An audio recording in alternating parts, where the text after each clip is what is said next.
அனைவருக்கும் வணக்கம். தமிழக விவசாயிகள் சங்கத்தின் சார்பாக கருணாமூர்த்தி, மாநில ஒருங்கிணைப்பாளர், இனாம் நில விவசாயிகள் குத்தகையாளர்கள் வீடுமனை உரிமையாளர்கள் இயக்கம் இன்று தெற்கு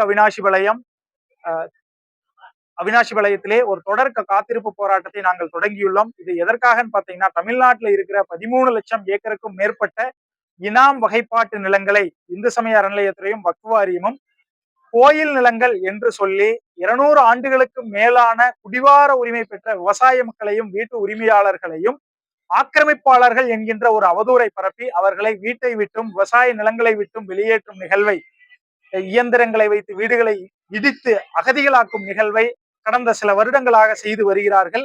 இதற்காக பல கட்டங்களில் பல்வேறு அமைச்சர்களிடம், அரசாங்கத்திடமும் இந்த நிலங்கள் அனைத்தும் விவசாயிகளுக்கே உரித்தான நிலங்கள், மற்ற மாநிலங்களில் நில உரிமையை உறுதி செய்வதற்கான சட்டங்களே இயற்றப்பட்டுள்ளன.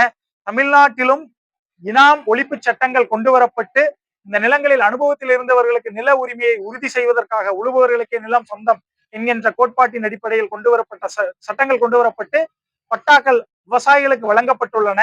ஆனால் இன்று இந்த நிலங்கள் அனைத்தும் பூஜ்ஜிய மதிப்பு செய்யப்பட்டு பத்திரப்பதிவுக்கு தடை ஏற்படுத்தப்பட்டு ஒரு நிலம் கூட, ஒரு விவசாயி கூட, ஒரு வீட்டு உரிமையாளர் கூட நிம்மதியாக வாழ்வதற்கான வழிவகை இல்லாமல் அனைவருக்குமே இன்னல்களை இந்து சமய அறநிலையத்துறையும் வக்ஃப் வாரியம் ஏற்படுத்தியுள்ளது.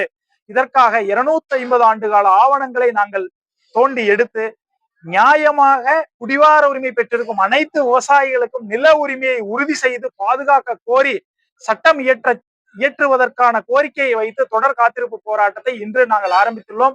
இந்த போராட்டமானது சட்டமாக உருவாகும் வரை தொடரும் என்பதை தெரிவித்துக் கொள்கிறோம்.